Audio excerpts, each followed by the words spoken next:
It is Monday, January 28th, and we are 6 days and less than 5 hours away from the Super Bowl, which will consist of, as many of you know, the Patriots and the Rams. Two teams who had first round byes, two teams who had thrilling wins 2 weeks ago. 1 week ago. The pep rallies were yesterday, so it's a little bit of a kickoff to the media week. A large takeaway from yesterday. Seems like the Rams are taking this less seriously than the Patriots. Watching their pep rally, it seemed like it was more like a party. I know pep rallies are supposed to be like that, fire up the fans, be one with your fans, but you could tell from their body language that they think they're going to win this game, which isn't all a bad thing, but they're too hyperactive. Being, at least comparing them to the Patriots are treating this like a business meeting. They're here to do one thing, and that's win the game. They're not about all the media. Another thing, quarterback is undoubtedly the most important position on the field in big football games, in any football game for that matter. The media will get to Jared Goff. He has not been through this before. He's going to have to keep himself busy, focused, which, quite frankly, I don't think he will be able to do, at least to the level Tom Brady will be able to do. Tom Brady knows he went all the way to the Super Bowl last year to come short, lose the game. Again, Patriots are treating this like a business meeting. You can tell by the way they speak, who they have speak. The Rams had Brandon Cook speak. Clap back at Patrick Chung, if that's what you want to call it. Wasn't much of an attempt at, I guess, shitting on him, which is what it seemed like he was trying to do. Still, the message is a little unclear. I don't know what he was trying to deliver there. So, protection of the quarterback, also a very large aspect of this game. Let's start with the Patriots side, because that's the matchup that I'm looking forward to the most. How the Patriots tried to block Aaron Donald and keep him away from Tom Brady. A stat that was released last week: Tom Brady has been hit on 2 of his 90 dropbacks this postseason, and they have faced some great pass rushers, not to the level of Aaron Donald, but overall cores, the Chiefs and Chargers personnel is similar to the Rams. Chiefs have Dee Ford, Chris Jones, Justin Houston, 3 great pass rushers. Chargers have Bosa, Ingram, Mebane. Again, Bosa is a lesser version of Aaron Donald, a way lesser version. He's still a top 5, maybe top 3 defensive player in football. He can create havoc, not to the extent that Aaron Donald can, of course. Really interested to see how Patriots try to stop him. Joe Thuney will be on him most of the game, the left tackle, unless for some reason they move Donald to the outside, which I don't see them doing.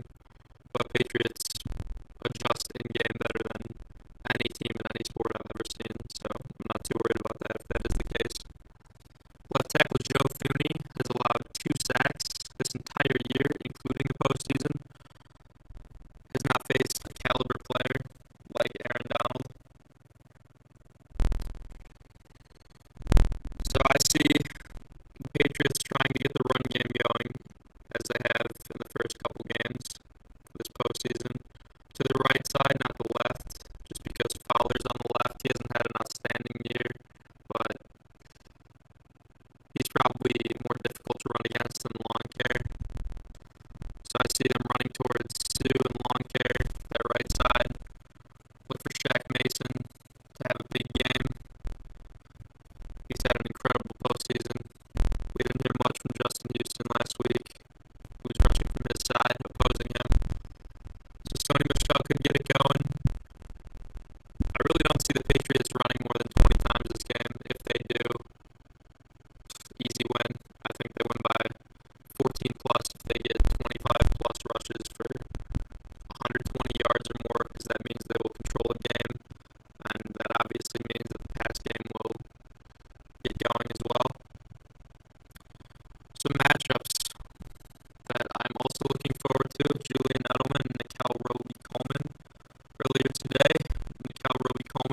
Tom Brady, said that age has affected him.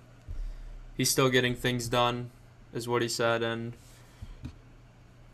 aging has took a hit on him, which I think it has, but with how smart Brady is, with how he doesn't get passes batted down, how he takes the highly efficient completion over the taking a shot, over taking the risky throw. He takes the high percentage throw, which is what makes him great. He's one of the smartest quarterbacks in the game, great manager, knows how to audible, when to audible, how to read defenses, how to break them down. The strength of this Rams D lies in their cornerbacks. They have solid cornerbacks when all on the field at the same time. Talib's still a lockdown corner. Marcus Peters struggled this year. Pro Football Focus grade of about 60, which is horrible. But when Talib and Roby Coleman are on the field, he plays much better. There's a lot less going after Peters, a lot more going after the slot, short completions, etc., run game. But the strength of this Rams D lies there, and obviously on their defensive line with Fowler, Brockers, Sue, and the man, the legend, Aaron Donald. Patriots up front should be able to counter the defensive line pretty well. Get to that second level, to the linebackers. Patriots have some shifty, elusive, tackle-breaking backs, and the linebackers on the Rams aren't great. I would say they're below average. Littleton's their best linebacker this year. He was elected to the Pro Bowl, but he was elected to the Pro Bowl as a special teamer. Most people don't know that. Very important. So Littleton's had a good year. Should struggle against James White, Sony Michel in pass coverage. Also open field tackling. Those guys are bigger than they seem because they're so shifty, quick, elusive.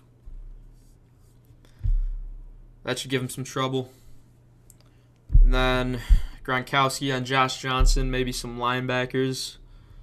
With Gronk being fully healthy, it should be a difficult matchup for Josh Johnson or whoever's going against him. Littleton, maybe. Probably Johnson, though. Johnson's great in coverage, but then that exposes the deep ball threat for Tom Brady and the Pats, which, let's talk about that. You know, they don't really go outside the numbers unless it's a wheel route to the running back or the occasional one-time shot a game with Philip Dorsett like we saw last week, late in the half, just trying to go for the end zone. Huge. This is huge. Why this is huge is because the strength of the Rams D lies on the cornerbacks. So the cornerbacks, obviously the corner closer to the edge. Patriots don't usually work the edges of the field. We're going to out-physical you. We're going to run the screen game and beat you that way. I look at the New England Patriots screen game, essentially like running plays, because the running back usually receives the ball, catches it behind the line of scrimmage, has blockers out front. But here's the difference. They get him the ball in open space. And like we mentioned earlier, Michel, James White, even Rex Burkhead, very good in open space, difficult to tackle. James White could have a monster day for this reason. And the Rams cornerbacks could have a good day, but that could be beneficial for the Patriots because they work the middle of the field and the corners won't be targeted as much. Even though I do think Chris Hogan, Philip Dorsett can compete with Talib and Peters especially. Dorsett and Peters will probably be on each other. Talib and Hogan will probably be on each other most of the game due to the sizes of the four players there. And then Edelman and Roby Coleman should be a hell of a matchup. Roby Coleman has had a great year. Got burned a couple times last week. We all know about that PI as well.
comparing it to last year, I don't like doing this that much because it's all solely based on matchups each football game.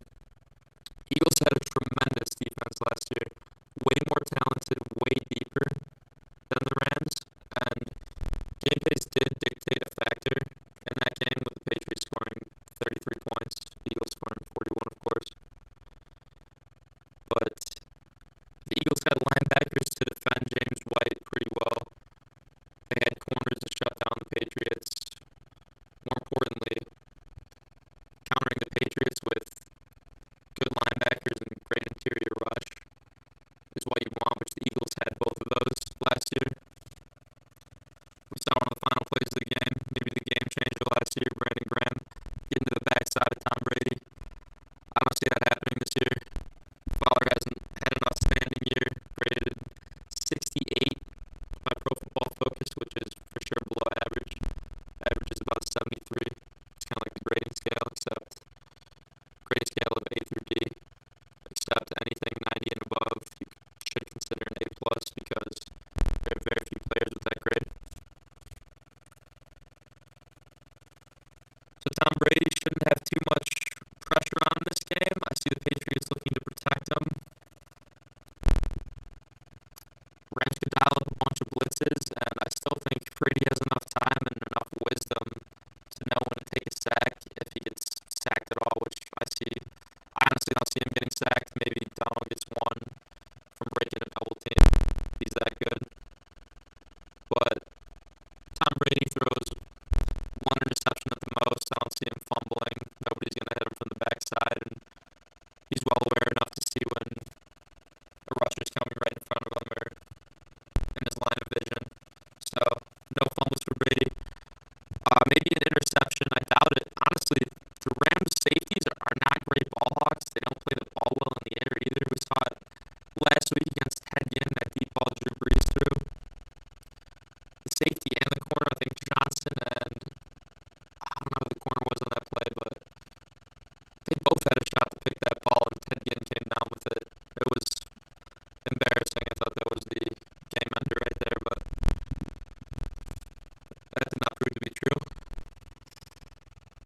So Patriots, yeah, their offense is looking solid for this game. Take the over on their points if you can get it at, I'd say 28. Yeah, let's flip sides. Let's go to the Rams offensive side of the ball. So this is pretty interesting. We have a Rams team who's been pretty one-dimensional this postseason, averaging 4.8 yards per carry, which is substantially better than the second team behind them. I believe it's New England. I think they're like 3.9, somewhere around there. So the Rams, obviously, their strength in offense has been running the football this postseason. Belichick's going to take your weapons out of the game. He's going to shut down the thing you do best. And that's the running game for the Rams. We know that. Todd Gurley, C.J. Anderson. Something interesting here. C.J. Anderson and Todd Gurley might be on the field at the same time for the first time this postseason. Get a little trickeration in there for the Rams. If McVay's smart, he would do that because you're not going to beat this Patriots defense with what you've presented the first couple games. So let's say the Rams struggle running the ball, which I think they will. Belichick will take that aspect out of the game for them. Let's go matchup by matchup here. We're going to start with the outside corners. We're going to start with Stephon Gilmore, Brandon Cooks. Stephon Gilmore, outstanding year. Above a 90. I don't know the exact grade, but I know it's above a 90 by Pro Football Focus. He's had a lockdown year this postseason especially. He's killed it. He got burned by Keenan Allen one of the first plays of the game, but other than that, he shut him down the rest of the game, and Gilmore was running out of the slot that game, so he won't be doing much of the same there. He should stay on the outside. When Cook shifts to the slot, Gilmore will be on likely Woods, maybe Reynolds, probably Woods. So Cooks and Gilmore will be the matchup for 60% of the time at least. Cooks won't get over the top of this Patriots D. Rams will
first, you're going to have to beat us physically if you want to beat us down the field. So J.C. Jackson, Robert Woods, going to be a great matchup. I don't think Woods is going to best him that much. Maybe a couple plays because Woods is an outstanding overall receiver. Jackson does have some speed on Woods, though.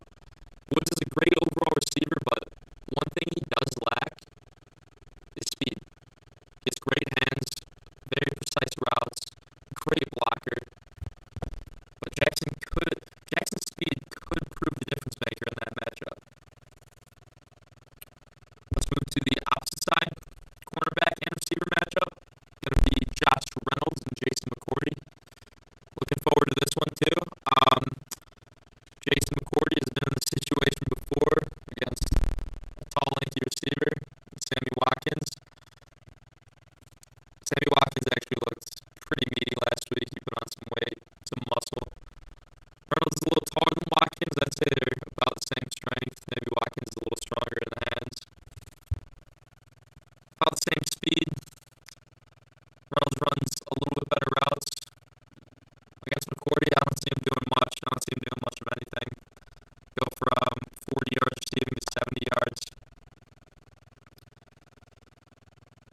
Reynolds might have the height that could prove as one of the difference makers in jump balls, but the Rams aren't going to give Reynolds too many jump balls, and if they do try to, that means they're taking too many risks. They're going to be low efficient throws for Goff.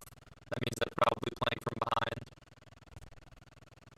Let's move to the tight end spots in the Rams. Rams tight ends, pretty solid, great blockers.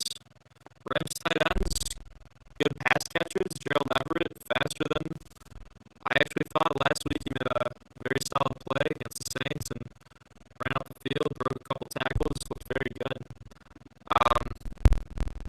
Devin McCourty, Patrick Chung, and Harmon will be on these tight ends. Maybe Hightower, maybe Van Noy. Honestly, every single one of those matchups are the Patriots' benefit.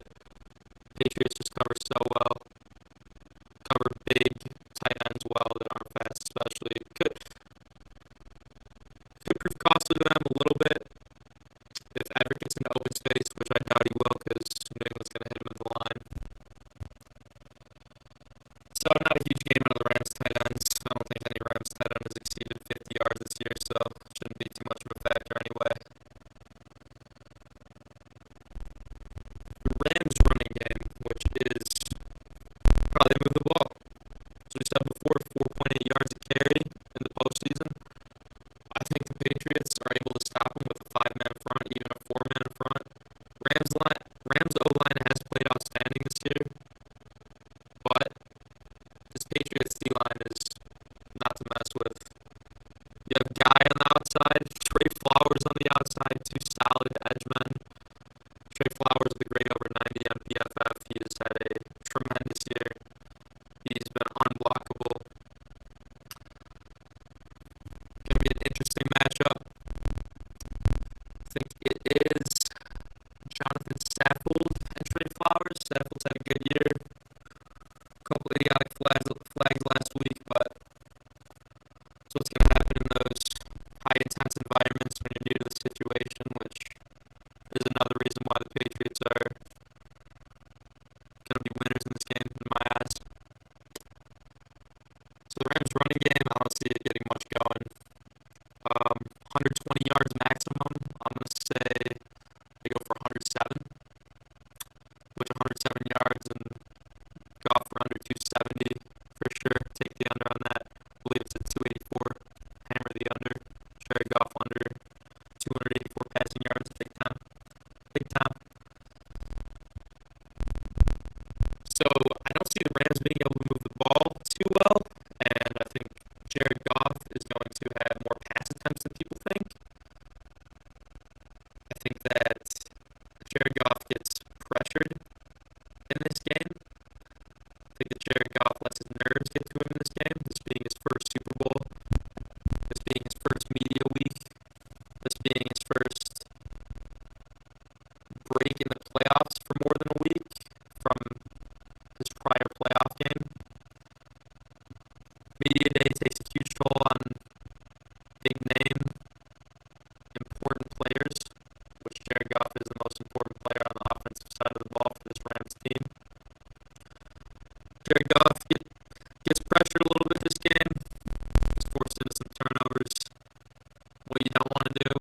postseason against any team, especially the New England Patriots, is give them extra possessions, give them extra time with the ball. They will make a difference. They will make you pay. I see the Rams having a very difficult time scoring in this game. Rams score anywhere from 17 to 22 points. I think 22 is their ceiling. I think this one could get out of hand pretty quickly. Maybe not, though. Patriots tend to play down to their competition in the first half. In lesser games, though, I guess I'm going to take that back because in big games, they stomp on the opponent's throat from the get-go. Saw them go out to the Gillette Stadium a couple weeks ago, take a 35-7 lead in the half against the Chargers. Could have been more if Philip Dorsett got out of bounds, but it's a whole nother discussion.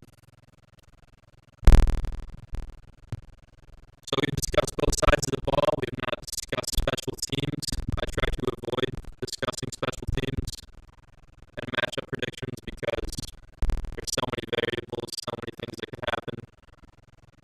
And these two units are very good from the special teams point of view, especially the Patriots. Matthew Slater has been all-pro special teamer for, I think, his entire career. He's been outstanding for that unit. Interesting little note here. If you can find a prop anywhere for the Rams attempting an onside kick, I would take it as long as it's plus 400 or better. I think McVay is going to dial one of those up. Patriots will probably be ready, maybe not, but for the Rams to stay in this game, I think they will have to try some specialties, some things you don't see in a normal football game, which, as expected, if you're not the superior team, you got to try things like that in big stages, especially when you're facing seasoned vets with experience and you're the youthful group. So final score, gonna go with 32-21, New England Patriots. Gonna be a good game. Looking forward to it. A lot of good matchups. A lot of good performances. See Travis Scott in room 5 out there. Should be pretty cool.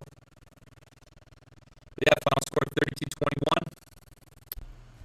Put your money on the New